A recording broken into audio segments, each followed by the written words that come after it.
बता दें, अनटबल डॉन दाऊद पर बड़ा खुलासा हुआ है। एनआईए की जांच में दाऊद पर यह बड़ा खुलासा हुआ है। पाकिस्तान के कराची में दाऊद जो है वो छिपा हुआ है। कराची के डिफेंस एरिया में दाऊद रहता है। दाऊद इब्राहिम ने दूसरी शादी कर ली है। दाऊद के भतीजे अली शाह ने पूछताछ में बताया है।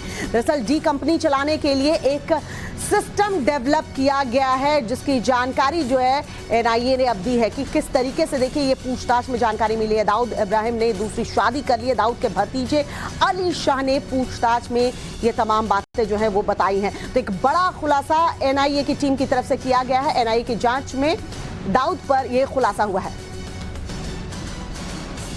राकेश हमारे सहयोगी इस वक्त हमारे साथ जुड़ चुके हैं। राकेश, अपडेट चाहेंगे और क्या जानकारी दी है एनआईए की टीम ने?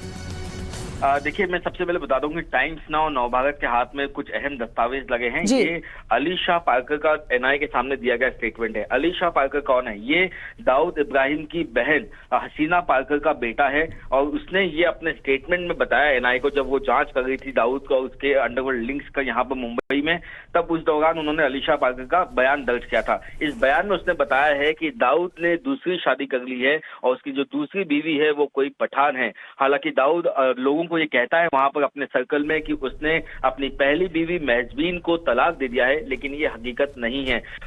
अली शाह पार्कर ने दूसरा खुलासा ये किया है कि उसकी आखिरी मुलाकात महजबीन दाऊद पार्कर से जो है वो दाऊद इब्राहिम से ये मुलाकात जुलाई 2022 में हुई थी, दुबई में हुई थी। इतना ही नहीं, उसने ये भी कहा है कि महजबीन जो दाऊद की पत्नी है वो लगातार अपने रिलेटिव्स के साथ टच में रहती है। मुंबई में कई उसके जानकार हैं जिनके साथ वो व्हाट्सएप कॉल पर बातचीत करती है।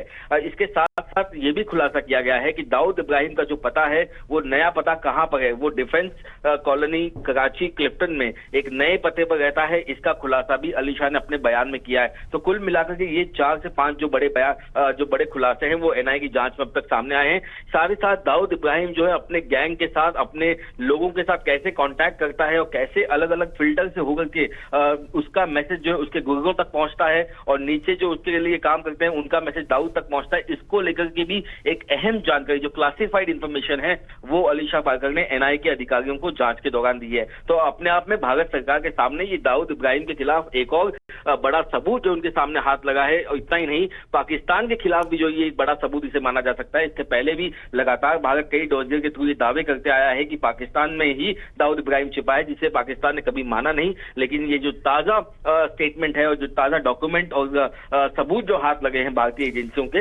ये भी अपने आप में एक बहुत बड़ी बात है और पाकिस्तान के झूठ का खुलासा करने वाली बात है। राकेश, जिस डोजियर की आप बात कर रहे हैं बार बार, जिसमें बताया जाता है कि पाकिस्तान में ही छिपा है दाऊद, लेकिन उन डोजियर को पाकिस्तान नकारता आया है, तो जाहिर सी बात है ये स्टेटमेंट, अगर इस स्टेटमेंट को एनआईए की टीम कोट करती है और बताती है, फिर से एक डोजियर भेजा जाता है, तो इस बार पाकिस्तान को मानना होगा क्योंकि खुद उनका भांजा कह रहा है। जी बिल्कुल, और ये बातें जो है वो हवाई बातें नहीं है। इसके पीछे कई सारे जो सबूत हैं वो भी जुड़े हुए हैं। महजबीन का जो टेलीफोन नंबर है जिससे वो बातचीत करती है, इसके अलावा अलग अलग जो नेटवर्क है, उन तमाम जो जानकारियां हैं वो एनआईए के हाथ में लगी हैं। आप ये कह सकते हैं कि एक कदम और आगे जो है जांच एजेंसियां आगे बढ़ी है दाऊद के ठिकानों को लेकर के, उससे जुड़े हुए लोगों के बारे में लेकर के। एक बार फिर से जो लेटेस्ट स्टेटस है उसके परिवार का वो जानने की भी कोशिश जांच अधिकारियों ने उसके भांजे से की थी, अली शाह पार्कर से। उसने उनका स्टेटस भी बताया कि दाऊद की जो कितनी बेटियां हैं, उनकी शादी कहाँ हुई है, वो अब कहाँ रहते हैं, बेटे की शादी। बिल्कुल राकेश, हम और अपडेट आपसे लेते रहेंगे। फिलहाल आपका बहुत बहुत शुक्रिया।